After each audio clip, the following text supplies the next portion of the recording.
दोस्तों नमस्कार, सत्य वचन में आपका स्वागत है। होली विशेष एपिसोड 3 लेकर आ गए हैं। इसमें हम जानेंगे आर्य विदेशियों द्वारा किया गया होलिका पर अत्याचार व हत्या और हिरण्यकश्यप द्वारा दिया गया आर्य विदेशियों को सजा।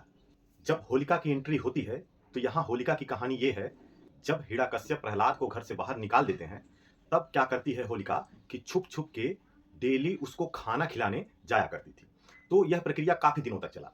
तो इसी बीच में होलिका की शादी तय कर दी जाती है। जब होलिका की शादी तय हो जाती है तो वह सोचती है कि अब तो अपने भतीजे प्रहलाद को खाना नहीं खिला पाऊंगी। तो ऐसे में होलिका ने सोचा कि आखिरी बार उसको खाना खिला दूं।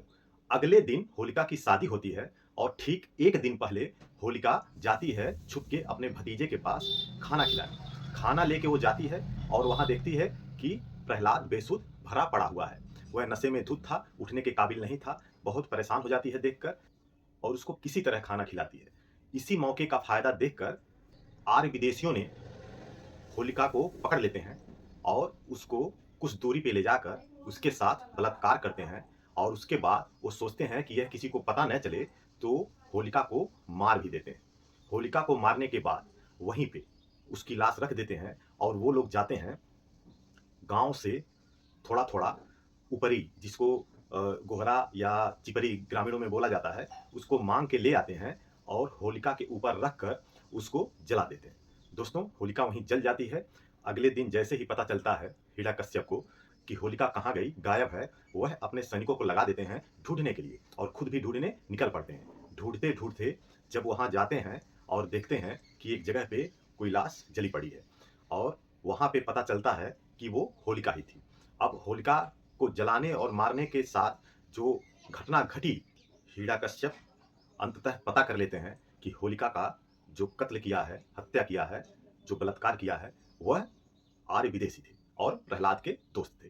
तो वो उन लोगों को पकड़ लेते हैं। पकड़ने के बाद लाते हैं अपने राज्य क्षेत्र में। उनके माथे पे लिख देते हैं अवीर। अवीर का मतलब हो गया कि जो वीर न हो, यानी जो हारा हुआ हो। तो जब ये लिख कर चाकू से उनके माथे पे और अपने राज से घुमाते हैं और लोग उसके ऊपर कीचड़ फेंकते हैं, गोबर फेंकते हैं। तो पूरे राज्य में घुमाए और वो लोग शर्मिंदा हुए और बाद में उन्हें मौत की सजा दी गई। दोस्तों उसके बाद अन्य जो आर्य थे वह इस घटना को देखकर बहुत दुखी हुए और किसी न किसी तरह से हिरण्यकश्यप से बदला लेना चाह रहे थे।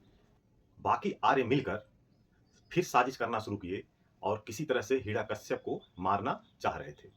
बाद में हिरण्यकश्यप जो है प्रहलाद को बुलाते हैं अपने दरबार वापसी के लिए। जब दरबार वापसी के लिए बुलाते हैं तो प्रहलाद अकेले नहीं आता है, वह अपने कुछ आर्य विदेशी दोस्तों के साथ वापस आता है और हिरण्यकश्यप अपने दरवाजे पे खड़े होते हैं उसके स्वागत के लिए।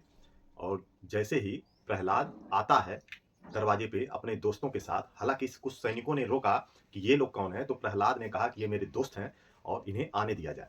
तो वो आर्य विदेशी जो 8-10 की संख्या में थे वो उसके साथ आए राजमहल में। दरवाजे पे खड़ा होके हिरण्यकश्यप इंतजार कर रहा था स्वागत के लिए अपने बेटे के, लेकिन वह आर्य विदेशियों के साथ आ रहा था। जैसे ही हिरण्यकश्यप के पास वो पहुंचता है उसके बाद फिर एक बहुत बड़ी घटना घटती है और आगे घटना क्या घटती है हम जानेंगे अगले एपिसोड में। तब तक के लिए नमस्कार दोस्तों।